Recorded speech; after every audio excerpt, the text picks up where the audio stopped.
Story 1. AITA for yelling at my 78-year-old mother? Dad died 2 years ago, after Mum was facing homelessness and had no car. I organized cremation, emergency housing, then a permanent housing for Mum, and car from leftover funeral insurance. My little brother, lovely guy, 4 kids, trot-eye, single income, struggles at adulting. Parents have handed 2 of their cars to him that I have watched him drive into the ground and have zero care for. When his last car died, he borrowed Mum's, the one that was purchased with the funeral insurance. After 6 months, the promises to keep the car clean and get a car of his own just stopped meaning anything, and as much as it hurt, I just couldn't confront him because he was super depressed, and the more I'd bring it up, the more he'd avoid me. So I just stopped. That didn't stop Mum calling me in tears because she didn't have her car or independence for DRS, etc. I live 1+ hours drive away and work FT. My brother did help, using her car. Watching it slowly go to wreck with open bags of grout, tools and rubbish made me wonder what Dad would think. I promised him I'd look after her. About a year in, a friend offered us $1,500 for a car with $600 of repairs. Perfect for Mum. She paid for the car and I the repairs. The only catch was that under no circumstances ever was the brother to drive it, no more of this isolated nightmare for Mum. She agreed. More time goes by, I'm expecting my first child. Baby is fine, but I'm at 33 weeks and have a condition that makes walking really painful, haven't been able to visit, just over phone. She is reluctant to drive too far. Might catch bus. Little brother offers to drive. They arrive in Mum's CR. I ask, bro, why are you not driving your car? The answer was, oh, it's too dirty in that one, her bags wouldn't have fit. Any happiness at seeing Mum just turned into anger, hurt and disappointment. A month prior she told me he'd picked up a TV and at BC it wouldn't fit in his one, because of all the crap he hasn't cleaned.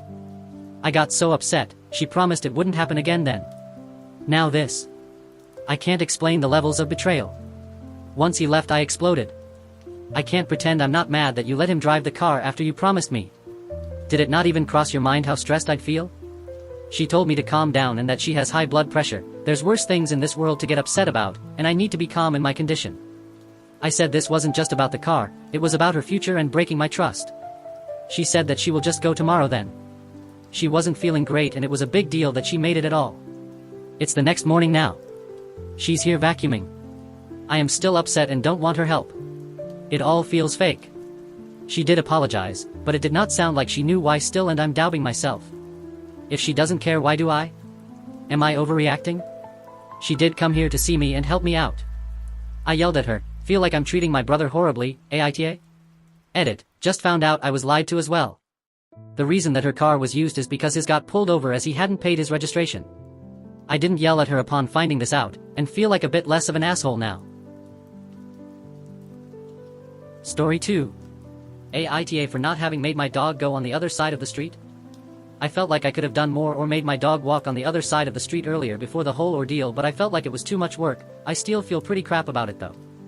Hi everyone. 18F. Today I took my Chow retriever on a walk like every other day. He's huge, and weighs about as much as me, maybe more, like really really big. He's never bit or snapped at a person, and is friendly to all that meet him. With dogs, he can become extremely aggressive if provoked, but he gets along well with dogs if they're friendly. As I'm walking, a guy with 2 little chihuahuas are approaching us. They began to growl and bark at my dog. I asked the owner politely if his dogs were going to be growling, that he moves them to the other side of the street until we walk away. Now I don't really know what he was thinking, but he decided to let his dogs walk right by us and approach my dog while they were still barking and growling. I hold my dog tightly by his collar before he lunges and drags me across the concrete and grass and begins attacking one of the chihuahuas. I try to get a hold on my dog and decided to grab the chihuahua's leash to lift him away from my dog. The leashes get tangled around the owner as he yells at them to stop, and another guy runs to yell at my dog to stop as well. When he picks up his chihuahuas I profusely apologize and ask if he and the dogs are okay. He said something along the lines of, I think her feelings are more hurt, as in his chihuahua, sounding like he thought it was a good idea to let his dogs growl at mine and not heed my warning. Thankfully he didn't ask for my name or number and he walked away. The whole ordeal was a spectacle to all that were nearby, and families were shielding their kids who passed by like my dog was Cujo. Again, my dog is not a mean dog, and gets very aggressive if he's provoked by another dog, and has never hurt a person. I'm upset because I don't want people in the neighborhood to think I let my huge, aggressive dog run around and attack other dogs, or that I'm a bad owner. If you didn't catch this, my dog is absolutely leashed at all times. What do you guys think? Enjoying the videos? Make sure to like, subscribe, and hit the bell to see more dank wizard Reddit content.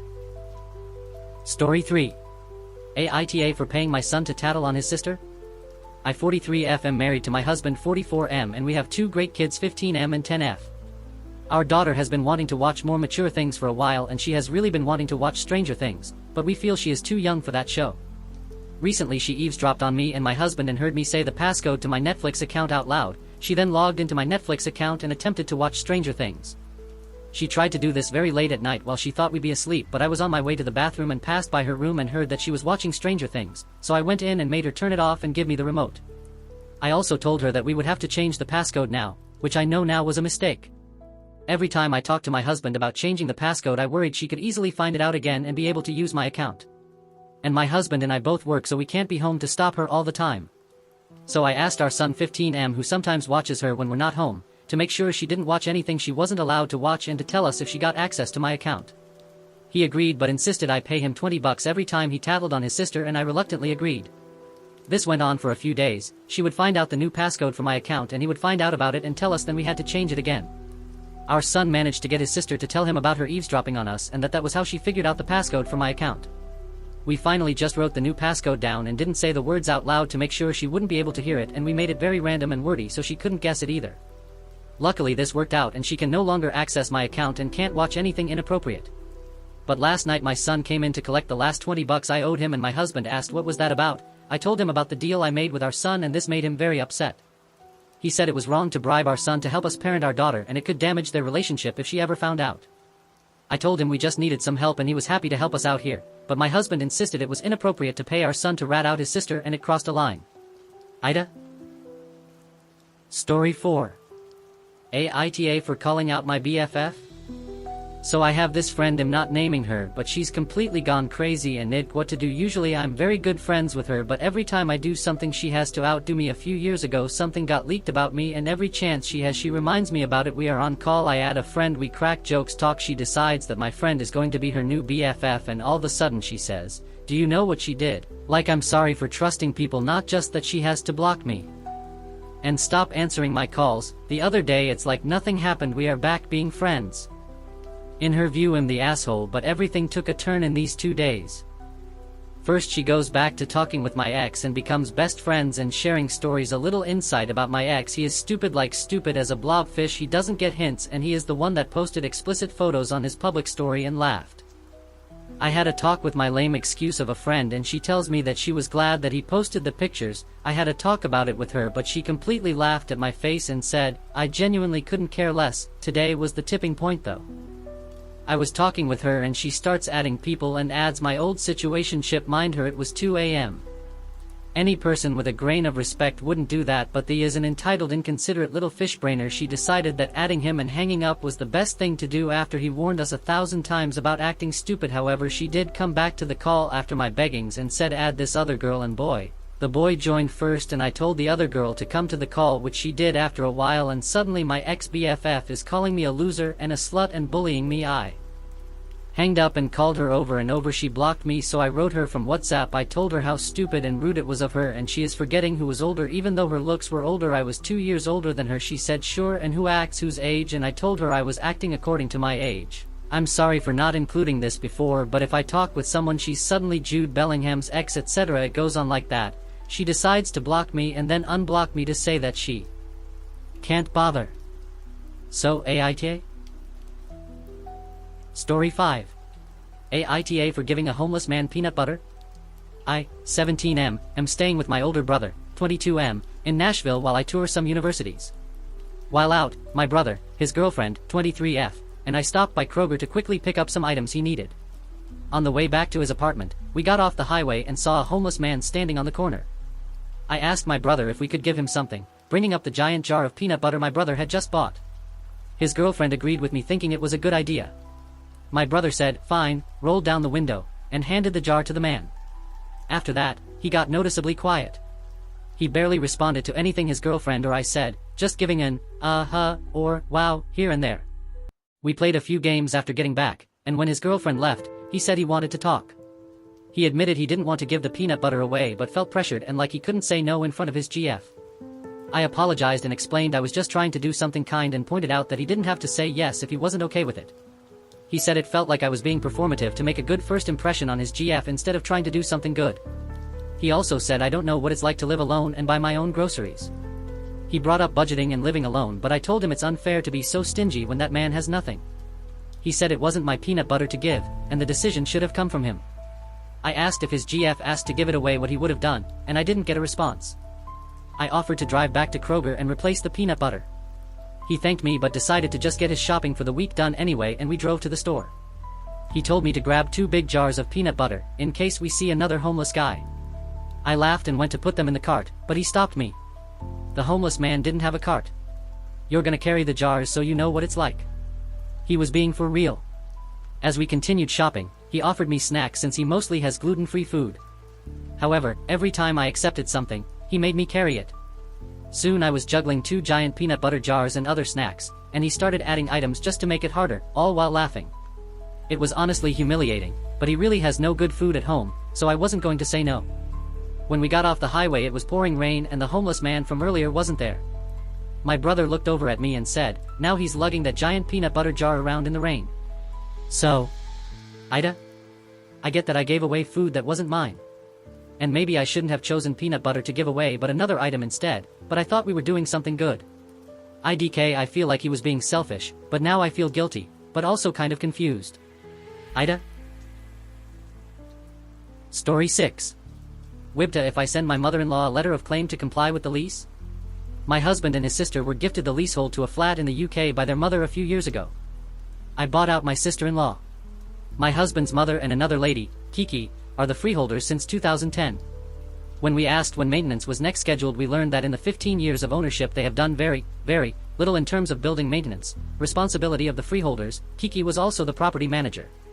Since we became owners of the flat, which is rented out, we have tried to get the freeholders to make good on their legal obligations as per the lease. We sent emails to Kiki, then more emails, and eventually we included my husband's mother as the other responsible freeholder in emails to try and get them to take action. Instead of helping us, my mother-in-law ignored my emails and formal complaints, and when I spoke to her she said she knew nothing about these issues and that she thought Kiki was an excellent manager.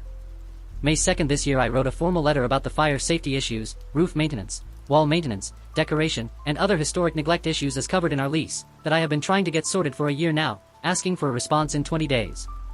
Of course, we did not receive a response.